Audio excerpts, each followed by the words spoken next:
Okay, morning. Let's have one or two games this morning. I was thinking of doing a review of the film Tower Heist, a review video, or just from a chat angle. But I don't really want to spoil it for those that haven't seen it, because it's a very new film anyway. So I think from a chat angle, it's got some interest of a kind of metaphorical battle between the two main actors in the film. You know, they're even playing literally chess together, but the concept of the queen sack is in the film actually, but I don't want to spoil it. Okay, Vaske, can I try and get some exciting position here, or is he going to play a London system on me? Nice. Why is he doing this London system?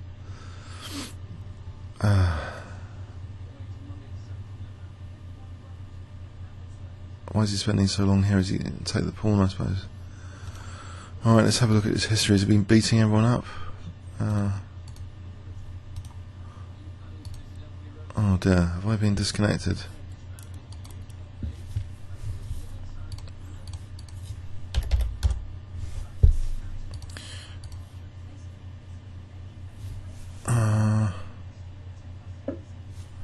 Oh, nope, I seem to be back.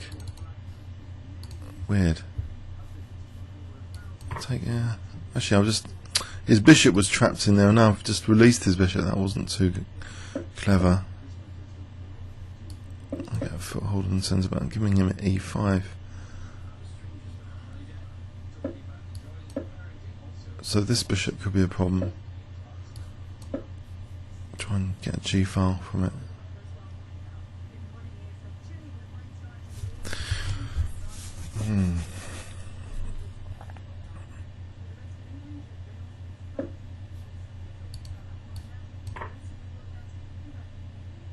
Try and weaken the light squares a little bit.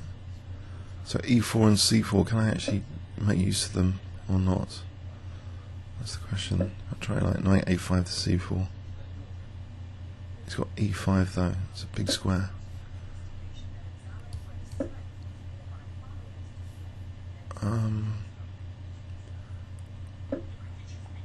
I'll change it here.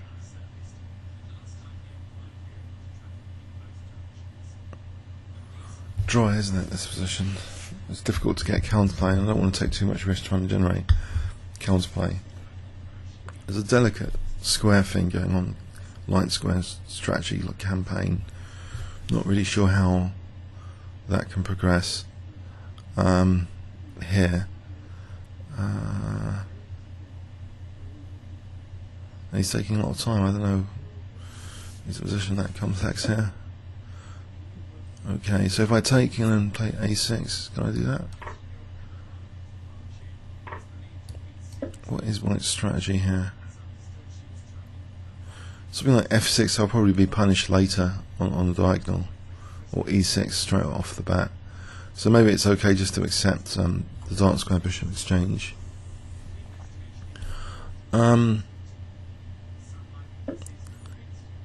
Yeah, in that film Tower Heist, there's a reference to Marshall's queen sack. So have a look at that queen sack video. I might do a sort of adapted version of that video, just for mentioning this film.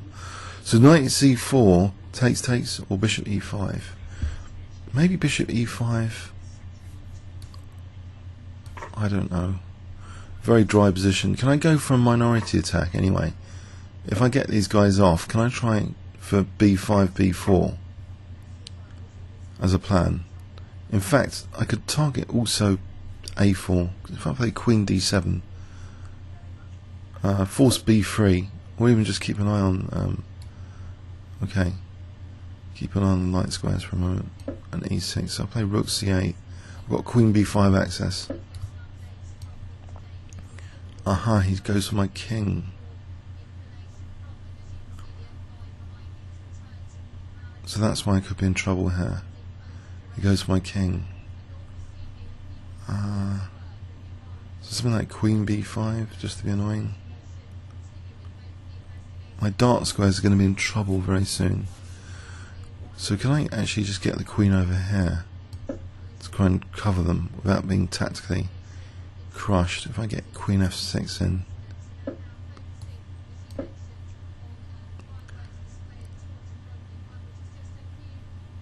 and then rook c8 and try and work on the queen side, but it's just dry. It's very devoid of any counterplay, which I guess a lot of positional players, they really like when playing tactical players, these dry things. And also, of course, the minority attack's inhibited because of this pawn. What about rook a4 though? He's got a basis for an attack here, of course, and d5 undermining d5. Can I just, I don't know, rook a5, it doesn't come in time, does it? Because f5 is on the cards.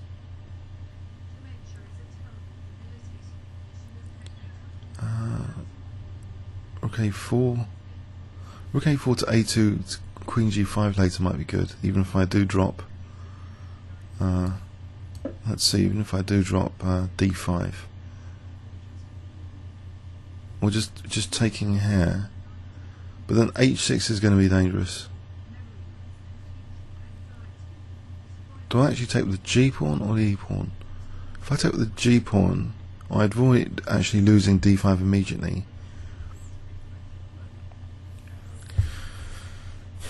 But my king safety comes into question.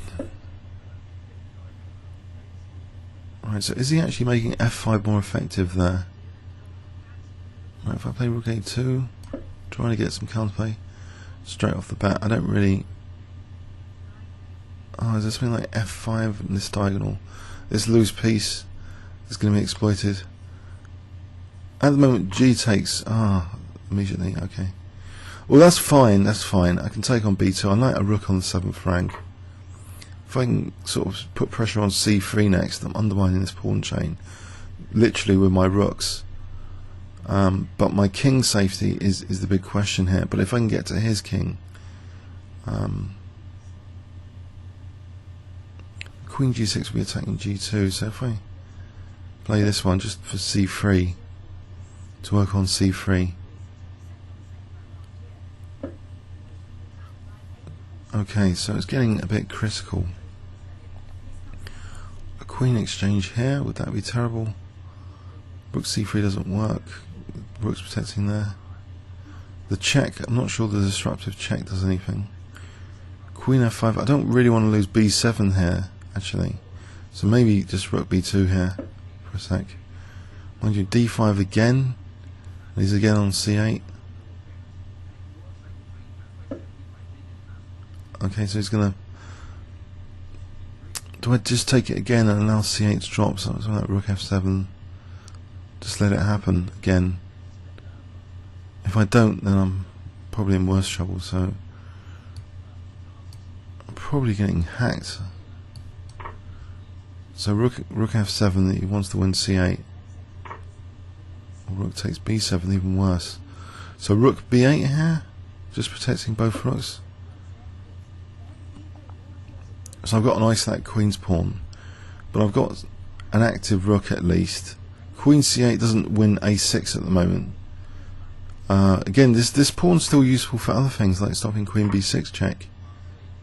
There's h6 as well for cheap threats on the back row. So here, what about queen f5 probably losing rook and pawn ending. Queen e6, that looks more promising. To try and seal the pawns, and also introduces queen e1 maybe to h4. I think I want to... So queen e1 check here. We're just keeping this pawn pinned. Queen e1 check, rook f1. What about rook c1 check actually? Rook b1, trying to get to his king. Because there's queen e5 and try and get a pin on a key piece. But my back row still remains weak. That changes the picture. I think I can take here. Okay, so this pawn's dangerous, but what about rook b5? Just trying to... That holds up d5, means king h7 could be useful. Okay, let's avoid back row mate threats. So fg, fg. Okay, 4 seconds to finish me off. So he's trying to get to the back row. Can I win this pawn? No. My rook is passive, threatening to mate me cheekily. Okay, so he forfeited on time here, but I don't think I'm that bad, because maybe I am. Rook A8, king can get out. Okay, comments or questions on YouTube? Actually, it was just a really dry game. This is the sort of game usually 90% of the time I'd lose, because it's sort of London system-ish, nothing really to do, designed to frustrate someone that wants counterplaying a fun game. But he's using his E5 control as leverage for a king attack. He's using the tactical element of the position, the unprotected rook. But my position seems to be quite resilient from this game. You know, rook b8, and he's got a few pawn weaknesses around, and his king's quite exposed, so I can get the queens off. So yeah, comments or questions on YouTube? Thanks very much.